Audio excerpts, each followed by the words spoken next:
Hello बच्चों, राम अवतार academy में स्वागत है आप सभी का। क्लास एनडी मैथमेटिक्स की हमारी इनडेफिनिट इंटीग्रेशन का बेसिक क्लास के बाद में प्रैक्टिस क्वेश्चन चल रहे थे पास्ट ईयर वाले, जो कि 40 तक हो गए थे। और आज की क्लास में हम अपने कुछ और नेक्स्ट क्वेश्चन देखने वाले हैं। तो 41st को देखिए भाई आप। क्वेश्चन नंबर 41 और 42 के लिए डायरेक्शन दी गई है और आपको कहा गया है कि double derivative of x given है कुछ ऐसे, f 0 पे 0 और f डैश 0 पे भी 0 वैल्यू आ रही है। तो आपको 41 में f डैश x पूछा गया है।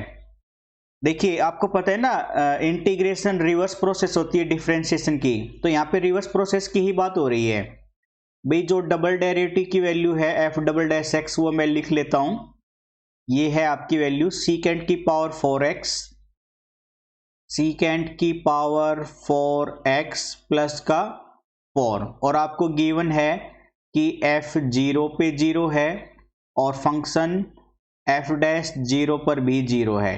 ठीक है, तो 41st में आपको जो पूछा गया है वो f डैश x पूछा गया है। f डैश x कैसे आएगा भाई?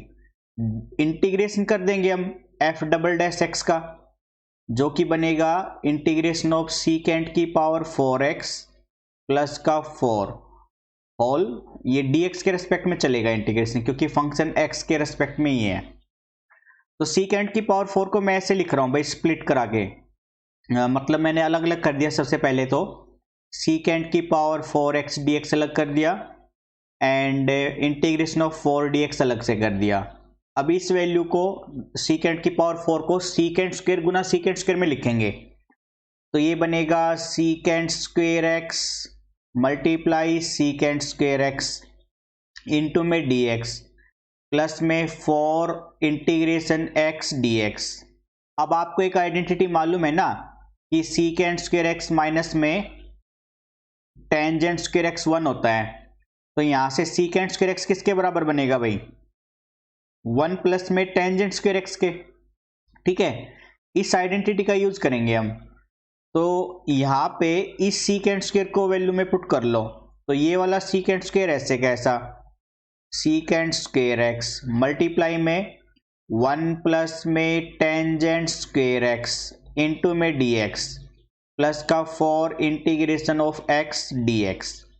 ठीक है, अब कुछ रफ वर्क करके मैं दिखा रहा हूं आप लोगों को, मतलब ये जो वाली वैल्यू है ना इंटीग्रेशन, मैं रफ में सोल्व करके दिखा रहा हूं। इधर सीकेंड स्क्वायर x ब्रैकेट में 1 प्लस में टेंजेंट स्क्वायर x dx। ठीक है, तो मैंने इसमें इंटीग्रेशन के लिए टेंजेंट x को t पुट कर लिया, वो टेंजेंट x बराबर में t, differentiate on both sides. तो टेंजेंट एंगल का सीकेंड स्क्वायर एंगल होता है, तो ये बनेगा सीकेंड स्क्वायर x dx और t का बन जाएगा dt, यानी यहाँ पे सीकेंड स्क्वायर x और dx ये तो बनेगा dt एंड ये वैल्यू बन जाएगी 1 प्लस में t का होल स्क्वायर, और इंटीग्रेशन सोल्व करेंगे तो इसका बनेगा t प्लस में t स्क्वायर का t की क्यूब अपॉन में 3, और t की वैल्यू वापस पुट करोगे तो ये बनेगा टेंजेंट x प्लस में टेंजेंट क्यूब x अपॉन में 3, यानी इतना इंटीग्रेशन सोल्व हो गया आपका, और वो बनेगा टेंजेंट x प्लस में टेंजेंट क्यूब x अपॉन में 3 प्लस में 4 x का इंटीग्रेशन x की पावर 2/2 प्लस में कांस्टेंट c लग जाता है इंटीग्रेशन में, हमने देखा था। ये f डैश x चल रहा है आपका।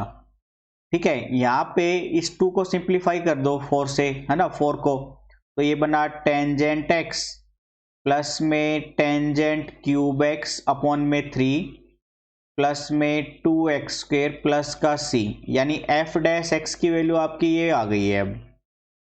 और गिवन था आपको, मैं एक बार पेज रफ यहां से रफ कर रहा हूं भाई थोड़ा सा। ठीक है, ये एक्चुअल में स्पेस की रिक्वायरमेंट है अभी हमें, तो ये आपने नोट कर भी लिया होगा साथ में, और अगर नहीं भी किया है तो आप एक अपनी एनडी प्रैक्टिस की नोटबुक बना के रखें, ताकि आपको बार बार इधर उधर देखने की जरूरत ना हो। तो यहाँ पे आपको गिवन था f डैश 0 पर भी 0, यानी x 0 रखोगे तो फंक्शन भी 0 बनेगा इस वाली इक्वेशन में। तो रखो भाई f डैश 0 रखा मैंने, तो ये बना टेंजेंट 0 प्लस में टेंजेंट क्यूब 0/3 प्लस में 2 0 का होल स्क्वायर प्लस में constant c F dash zero दे ही रखा था, टेंजेंट जीरो भी जीरो होता है, ये वैल्यू भी जीरो बन जाएगी, ये वैल्यू भी जीरो बनी, प्लस में सी कितना आया जीरो। अगर मैं वहां पे सी की वैल्यू रखूंगा ना तो एफ डैश एक्स बनेगा आपका भाई अब टेंजेंट एक्स प्लस में tangent cube X upon 3 plus का 2x², ये आंसर बनेगा आपका। तो इक्वेशन में आपको क्वेश्चन में आंसर बनेगा tangent X plus tangent cube X upon 3 plus में 4x आ रहा है आपका। 4x कैसे बनेगा, 2x बनना चाहिए, 2x² आ रहा है ना। देखो 4 था हमारा x, क्या उसमें x था क्वेश्चन में, एक मिनट चेक करते हैं भाई। अच्छा ये मिस्टेक है, देखो यहाँ पे सिर्फ 4 था, ये 4 था, ये x गलती से ले लिया, ये x नहीं था भाई, ये वाला x नहीं है और ये x नहीं था, तो ये बनेगा फिर आपका यहाँ पर 4x बन जाएगा। ठीक है, ये वैल्यू यहाँ पे बन जाएगी 4x। भाई रेक्टिफिकेशन कर लेना ये आप लोग। और ऐसे ये 2x² की जगह पे 2x² की जगह पे 4x आ जाएगा, प्लस में 4x और प्लस में 4x, और यहाँ पे 0 यानी 4 इंटू 0 0 ही बना। तो ये आंसर आएगा आपका, यानी ऑप्शन मैच करेगा फिर आपका ऑप्शन बी मैच करेगा फिर। सॉरी भाई वो थोड़ा सा ध्यान नहीं दिया, जल्दबाजी में हो गया, कोई दिक्कत नहीं है। 42nd में देखते हैं क्या पूछा है आपको।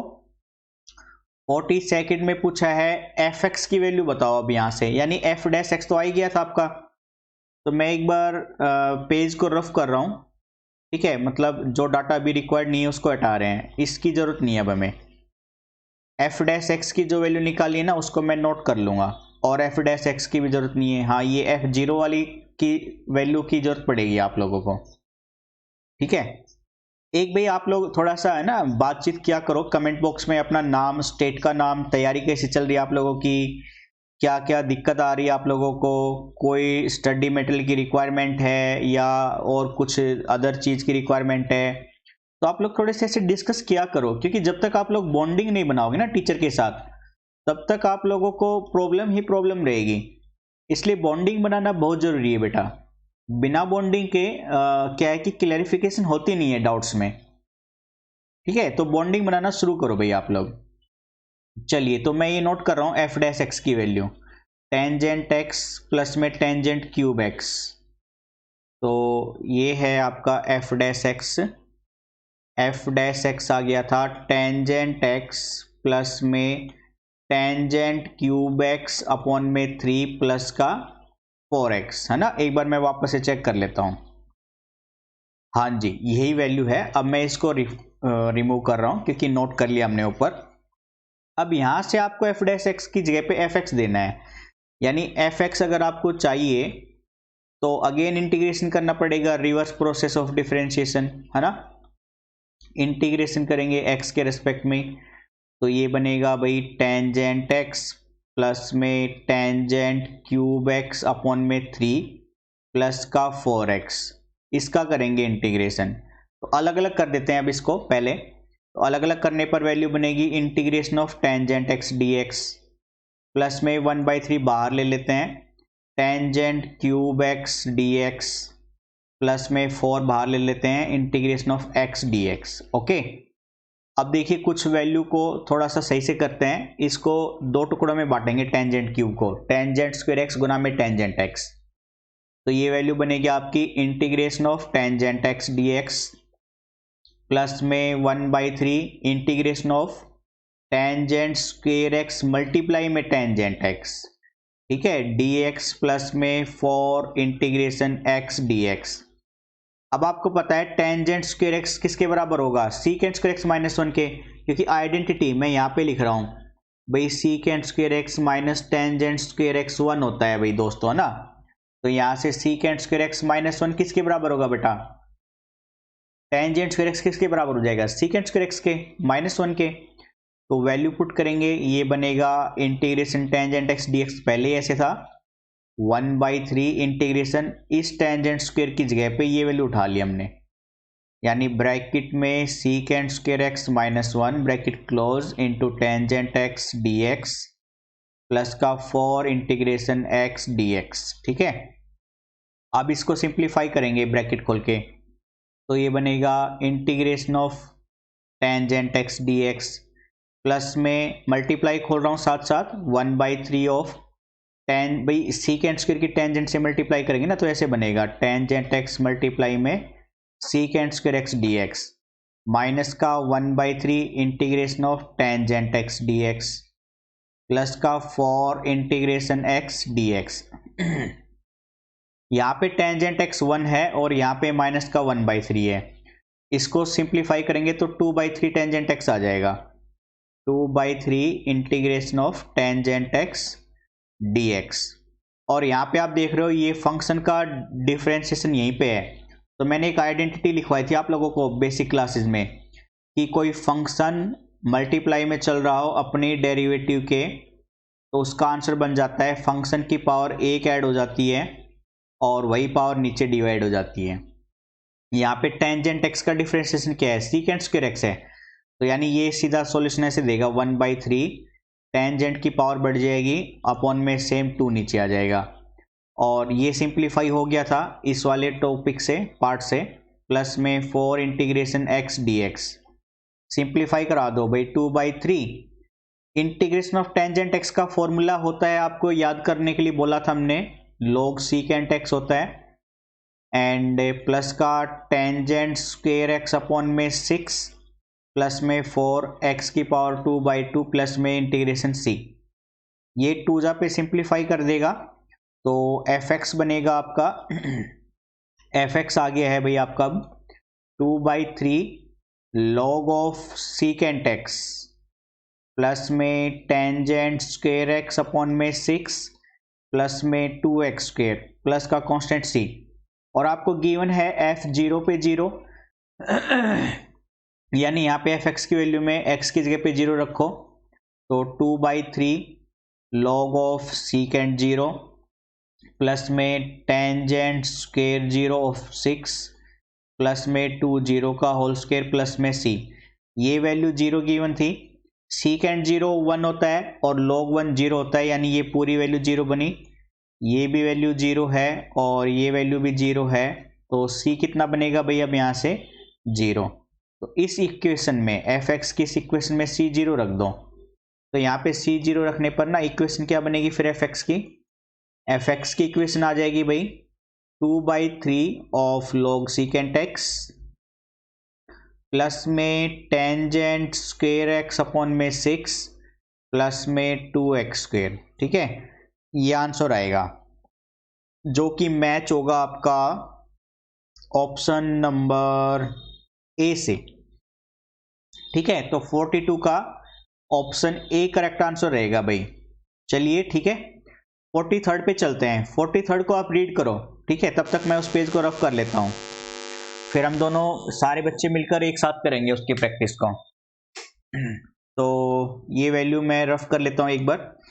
अच्छा ये साथ में ये बताते रहते हैं हम आप लोगों को कि जो एयरफोर्स या नेवी की तैयारी कर रहे हैं ना, उनमें इंटरमीडिएट क्लासेस के ही टॉपिक आते हैं मैथमेटिक्स के 25 मार्क के 25 मार्क्स के, तो ये क्लासेस जो एनडीए वाली हम ले रहे हैं सेम क्लासेस आपकी अदर कंपटीशन के लिए भी पूरी तरह से बेनिफिशियल है, ठीक है। कुछ बच्चे पूछ रहे थे क्या सर ये क्लासेस हम लोग ले सकते हैं, हाँ आप लोग ले सकते हो बच्चों, साथ में अगर आप अच्छे से स्टडी कर रहे हो ना तो आपकी बोर्ड एग्जाम के लिए भी बहुत ज़्यादा हेल्पफुल है ये, क्योंकि बोर्ड के एग्जाम में बस क्या है कि ऑप्शन गिवन नहीं मिलेगा आपको, लेकिन क्वेश्चन कुछ ऐसे ही मिलेंगे, तो आप लोग अगर अच्छे से क्लास ले रहे हो तो आपकी उसमें भी हेल्प मिलेगी बहुत ज़्यादा, इसलिए क्लासेस को बस सीरियसली लेते रहें आप लोग।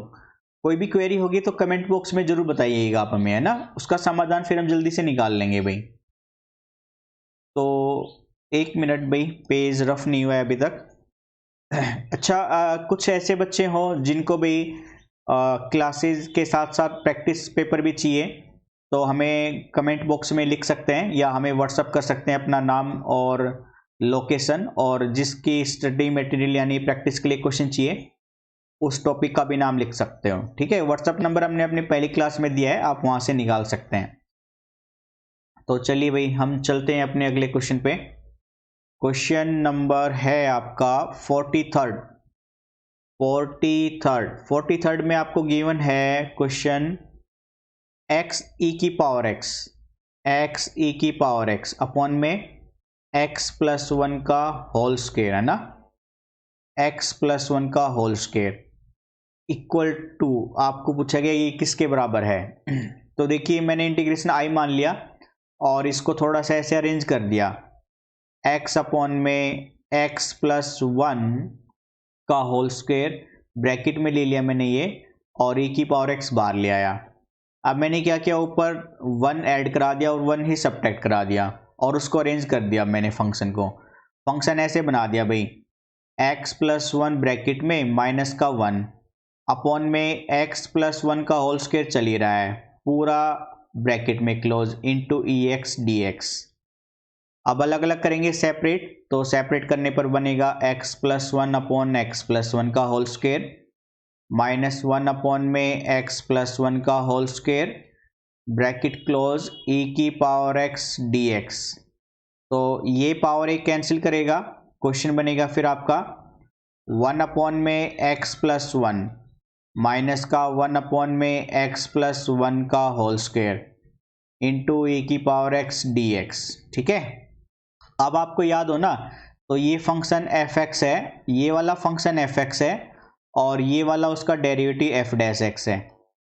आपको मैंने बताया था कि भाई कोई फंक्शन fx और उसी का डेरिवेटिव एडिशन में चल रहा हो और एक्सपोनेंशियल मल्टीपल में हो तो उसका इंटीग्रेशन सीधा ऐसे खुल जाता है, फंक्शन fx गुना में exponential function plus constant c।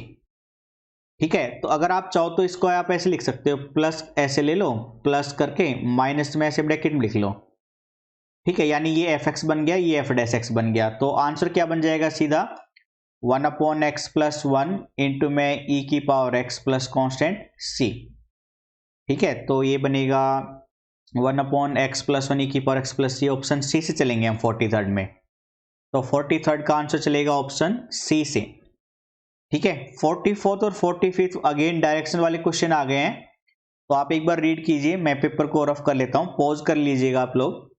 ठीक है, पॉज करके आप लोग रुक सकते हैं और एक बार क्वेश्चन को खुद से भी ट्राई कर सकते हैं, क्योंकि जब तक ट्राई नहीं करोगे तब तक आपको अपनी कमजोरी का पता नहीं चलेगा, और कमजोरी का पता नहीं चलेगा तो हम रेक्टिफिकेशन कैसे करेंगे। इसलिए आप लोगों को खुद से भी हेल्प करनी चाहिए अपनी, क्योंकि हमारा मानना है जो अपनी हेल्प खुद नहीं कर पाएगा उसकी कोई भी हेल्प नहीं कर पाएगा फिर। ठीक है, तो 44th पे चलते हैं भाई। अब हम 44th में आपको गिवन है integration of D x a cos x plus b sine x, d x upon में ए कोस एक्स प्लस का बी साइन एक्स बराबर दे रखा है भाई, ये is of the form one upon r log, मतलब आप लोग को ऐसे भी लिख सकते हो, कोई दिक्कत नहीं है, नेचुरल लॉग ही है, इंटू में tangent of x plus alpha by two bracket close. ठीक है, तो आपको 44th में पूछा है आर की वैल्यू किसके बराबर होगी, आर पूछ रहा है आपसे। तो मैंने क्या किया भाई, इस वाले क्वेश्चन में मैंने मान लिया लेट ए को पुट कर लिया मैंने r sine alpha and b को पुट कर लिया मैंने आर कोस एल्फा। ठीक है, तो इसमें ऊपर रखने पर ये क्वेश्चन ऐसे बन जाएगा, डी एक्स अपॉन में ए की जगह पे आर साइन एल्फा इंटू में कोस एक्स प्लस में बी की जगह पे r cos alpha and into sine x. ठीक है, अब मैंने क्या किया भाई, वन अपॉन आर कॉमन ले लिया तो ये बना डी एक्स अपॉन में, और ये वाली वैल्यू पहले रख दी मैंने साइन एक्स कोस एल्फा की, तो sine X cos alpha plus में cos X sine alpha, cos X sine alpha. अब ये आइडेंटिटी है sine A cos B plus cos A sine B, यानी ये बना वन अपॉन में R integration of D x upon में sine A plus B X plus alpha, और one upon sine angle होता है कोसिकेंट एंगल के, तो ये बना वन अपॉन में R integration of cosecant angle, angle है एक्स प्लस एल्फा इंटू में डी एक्स। अब कोसिकेंट की आइडेंटिटी होती है सीधी सीधी, आपको याद होनी चाहिए कि भाई कोसिकेंट एक्स का इंटीग्रेशन होता है log of tangent x by two, log of tangent x by two plus में कांस्टेंट सी। तो इस आइडेंटिटी का यूज करेंगे यहाँ पे, तो ये बनेगा 1/r log of tangent angle का हाफ यानी x प्लस अल्फा का हाफ प्लस में कांस्टेंट c। ठीक है, यानी यही फॉर्म आ गई ना आपकी, इसी फॉर्म के लिए तो बोला था, देख सकते हैं 1/r log tangent x plus alpha by 2, है ना। तो आपको r निकालना है, यहाँ से r की वैल्यू किसके बराबर होगी, तो आप r यहाँ से निकाल लो भाई इन दोनों इक्वेशन को। मान लो ये पहली इक्वेशन है और ये दूसरी इक्वेशन है। हम क्या कह रहे हैं, फर्स्ट इक्वेशन को स्क्वायर में ले लो और सेकंड के स्क्वायर में ले लो और उसको ऐड करा दो। तो लेफ्ट हैंड में तो ऐड हो जाएगा a square plus B square और राइट हैंड में ऐड हो जाएगा R square sine square alpha plus में R square cos square alpha. तो आर स्क्वायर कॉमन लोगे तो अंदर बनेगा साइन स्क्वायर अल्फा प्लस में कोस स्क्वायर अल्फा जो कि 1 होता है, यानी आर स्क्वायर आ गया ये। इसका मतलब अब ये वैल्यू कुछ ऐसे बनेगी, यानी a square plus B square आ गया आर स्क्वायर, तो आर की वैल्यू आ जाएगी square root of a square plus B square. तो आर की वैल्यू आएगी square root of a square plus B square, यानी ऑप्शन बी से चलेंगे।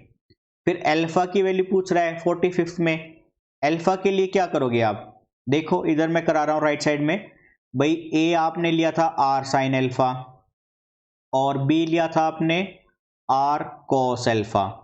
तो हमने क्या किया, दोनों इक्वेशन को डिवाइड कर दिया फर्स्ट और सेकंड को।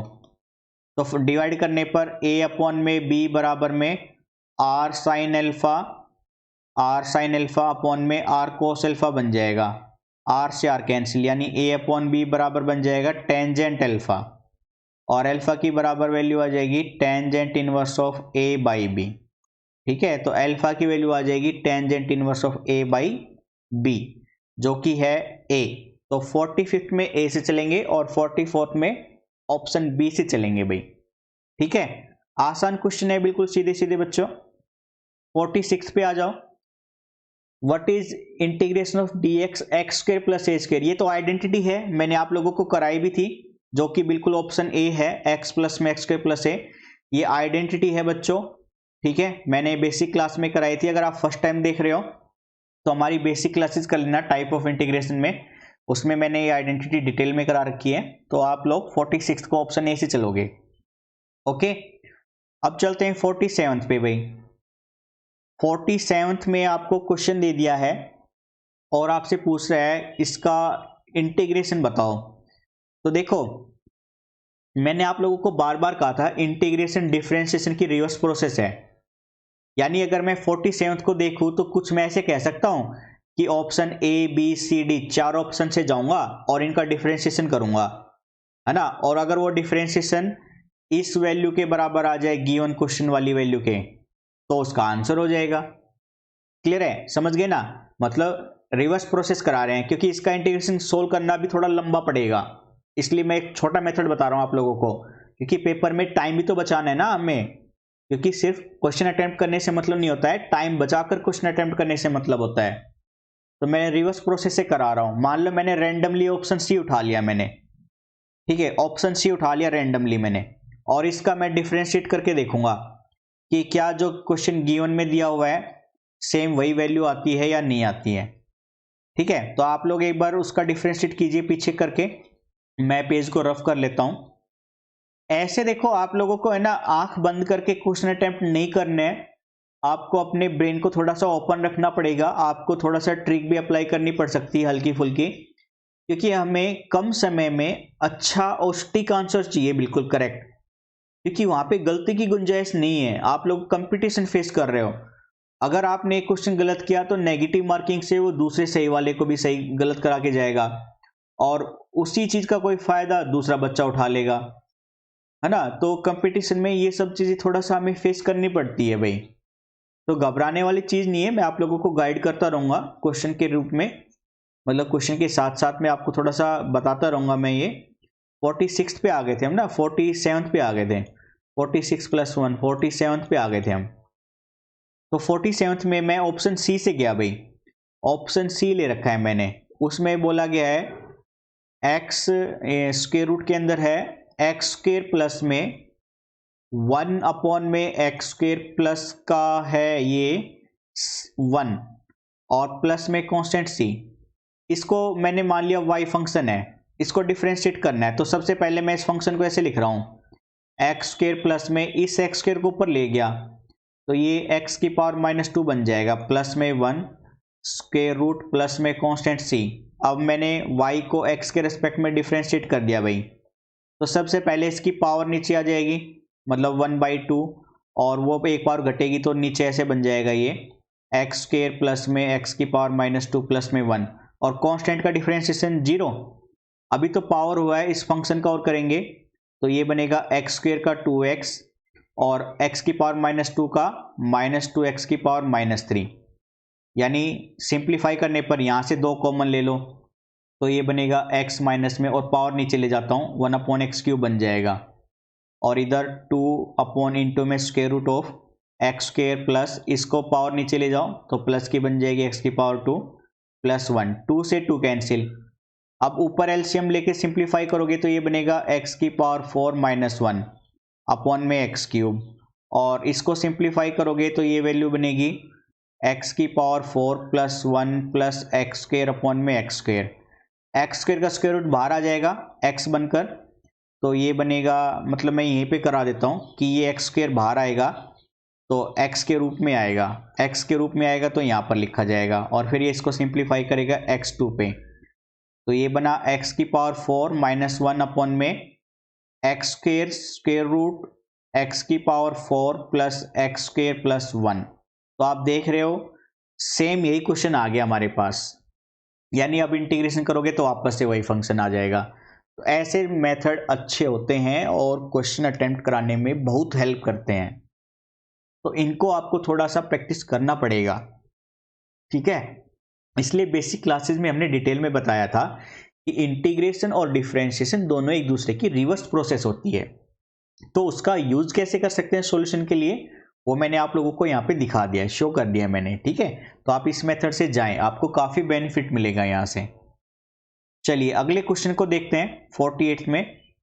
48 में वापस से आप ऐसे ही करो क्योंकि क्वेश्चन बड़ा है, इंटीग्रेशन सोल्व करने में दिक्कत आएगी। तो मेरे हिसाब से ये क्वेश्चन मैंने बेसिक क्लासेस में भी कराया था शायद से, मुझे इसका आंसर याद है x माइनस सीकेंट e की पावर साइन x प्लस सी, इसमें ऑप्शन बी से आंसर मिलेगा आपको। तो 48 आपका होमवर्क है, अगर आपको डाउट आए तो कमेंट बॉक्स में जरूर लिखिएगा कि इनडेफिनेट इंटीग्रल का क्वेश्चन नंबर 48 सर रिपीट करा दो, मैं आप लोगों को वापस से करा दूंगा वो क्वेश्चन, ठीक है। बाकी मेरे हिसाब से आप लोगों को कोई दिक्कत नहीं आएगी, यहाँ पे हो जाएगा सेम इसी तरह से। अब चलते हैं 49th में। 49th को आप रीड कीजिएगा, तब तक मैं पेपर रफ कर लेता हूँ, ठीक है भाई। देखो कुछ क्वेश्चन है ना जो एक जैसे आएंगे, मैं चाहूंगा कि वो लोग आप लोगों को वैसे क्वेश्चन में प्रैक्टिस के लिए घर पे दे दूं, क्योंकि उससे आप लोगों को अपनी कैपेबिलिटी का पता चलेगा कि आप अंडरस्टैंडिंग कर पा रहे हो या नहीं कर पा रहे। क्योंकि कई बार क्या होता है कि टीचर पढ़ा रहा होता है, उसको सिर्फ देखने में आसान लगता है, लेकिन जब पेन पेपर उठा के हम स्टार्ट करते हैं तो हमें बहुत सारी प्रॉब्लम को फेस करना पड़ता है, और वो चीज़ें तभी सिंप्लीफाई होंगी जब हम लोग आप लोगों को क्वेश्चन देना स्टार्ट करेंगे, ठीक है। तो 49th पे आ जाओ भाई। 49th में आपको क्वेश्चन में गिवन है dx इंटीग्रेशन dx अपॉन में x की पावर है, ये x है इंटू में x की पावर 7 प्लस 1 है, इसका इंटीग्रेशन सोल्व करने के लिए कहा है। तो मैंने क्या किया, यहाँ पे x की पावर 6 से ऊपर भी मल्टीप्लाई कर दिया और नीचे भी, तो ये बनेगा इंटीग्रेशन ऑफ x की पावर 6 dx अपॉन में x की पावर 6 और x ये बन जाएगा x की पावर 7 इंटू में x की पावर 7 प्लस 1 इंटू dx तो चल ही रहा है हमारा, ठीक है। अब मैंने क्या किया, यहाँ पे x की पावर 7 को t पुट कर दिया मैंने, डिफ्रेंशिएट करोगे तो 7x की पावर 6 इंटू dx बराबर में dt, और ये बनेगा फिर x की पावर 6 dx बराबर में 1/7 ऑफ dt, यानी क्वेश्चन इंटीग्रेशन बन गया आपका। अब x की पावर 6 dx तो बन गया 1/7 ऑफ dt अपॉन में x की पावर 7t इंटू में t प्लस 1। आप पार्शियल फ्रैक्शन से भी जा सकते हो, या ये तो सिंपल सा है, अरेंज करने में मैं आपको बता सकता हूँ, आप इसको अरेंज कर सकते हैं 1/t माइनस में 1/t प्लस 1, ठीक है। आप चेक करोगे तो वही वैल्यू बन जाएगी जो पीछे थी। अब अलग अलग करोगे तो ये वैल्यू बनेगी 1/7 ब्रैकेट में इंटीग्रेशन ऑफ 1/t माइनस में इंटीग्रेशन ऑफ 1/t+1। सिंप्लीफाई करने पर 1/t तो बनेगा भाई log t, माइनस में ये बनेगा log ऑफ t+1, ठीक है, प्लस में कांस्टेंट c। अब log a माइनस b की आइडेंटिटी लगा दो जो log a बाई b होता है, तो 1/7 इंटू में log ऑफ t अपॉन में t+1 प्लस का c। अब t की वैल्यू वापस पुट कर दो, t की वैल्यू थी हमारे पास x की पावर 7, तो अपॉन में x की पावर 7 + 1 प्लस में कांस्टेंट c। तो यानी ऑप्शन मैच करेगा 1/7 x की पावर 7 7 + 1, यानी ऑप्शन डी से चलेंगे फिर हम, ठीक है। तो 49th में option D is the correct answer, ठीक है। चलिए अपना लास्ट का क्वेश्चन कर लेते हैं अटेम्प्ट, 50th क्वेश्चन। आप एक बार पॉज करके इसको देखें और खुद से स्टार्ट करें। मैं पेज को रफ कर लेता हूं भाई। क्वेश्चन आपको बेसिक अंदाज में ही मिलेंगे, बस कई बार क्या होता है कि बहुत सारे क्वेश्चन एक साथ और टाइम मैनेजमेंट जब नहीं हो पाता है तो हड़बड़ाहट में हम बहुत सारी चीज़ें गलत कर देते हैं। इसलिए आप लोग थोड़ा सा प्रैक्टिस करोगे पहले एग्जाम से पहले, तो आप लोगों को उसका पूरा फायदा मिलेगा, ठीक है। तो चलिए अपने 50th क्वेश्चन पे बढ़ते हैं भाई, आज का जो लास्ट क्वेश्चन है हमारा। तो इस क्वेश्चन में आपको वैल्यू गिवन है इंटीग्रेशन में, ये है x की पावर e -1 एंड प्लस है e की पावर x -1, ब्रैकेट में क्लोज है भाई ये, और अपॉन में चल रहा है x की पावर e प्लस में e की पावर x इंटू में dx, ठीक है। तो मैंने क्या किया इस क्वेश्चन में, e से गुना कर दिया और e से ही भाग कर दिया, और ये वाला e बाहर ले लिया, ऐसे लिख दिया मैंने 1 में e इंटीग्रेशन ऑफ, और ये वाला e अंदर ले जाके गुना कर दिया, तो ये बनेगा e x की पावर e -1 प्लस में e की पावर 1 है और यहाँ पे ऐड करोगे तो ये बन जाएगा e की पावर x अपॉन में x की पावर e प्लस में e की पावर x इंटू में dx। अब नीचे वाली वैल्यू को t पुट कर दो, पुट x की पावर e प्लस e की पावर x बराबर में t, differentiate on both sides, तो इसमें पावर आगे आएगी e की e आगे आ गया e x e की पावर मतलब x की पावर e की पावर -1 प्लस में e की पावर x का e की पावर x ही होगा इंटू में dx बराबर में dt, यानी इंटीग्रेशन बना आपका भाई ये वाली वैल्यू पूरी की पूरी किसके बराबर बन गई dt के, और ये वैल्यू अपॉन में t, यानी इंटीग्रेशन सोल्व करोगे तो log t,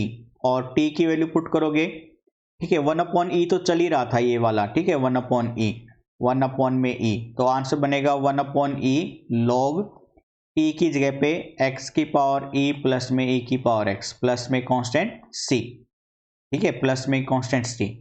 तो ये आंसर बनेगा भाई आपका 1/log x e x, यानी ऑप्शन डी से चलेंगे फिर हम, ठीक है। तो ये थे आपके 50th क्वेश्चन, मतलब आज के 10 क्वेश्चन जो काफ़ी इंपॉर्टेंट थे। आपने देखा कॉम्प्लेक्स क्वेश्चन भी कैसे पूछे जाते हैं, और रिवर्स प्रोसेस करना भी आपने आज देखा, जो कि एग्जाम पॉइंट ऑफ व्यू से काफ़ी इंपॉर्टेंट है। ऐसे क्वेश्चन आपके बोर्ड में भी हेल्प करेंगे और IIT JEE के एग्जाम में भी, ठीक है भाई। तो आज के सेशन को यहीं पे रखते हैं बच्चों, बाकी के क्वेश्चन नेक्स्ट क्लास में करेंगे। तो आज के लिए इतना रखते हैं, thank you, bye bye, take care.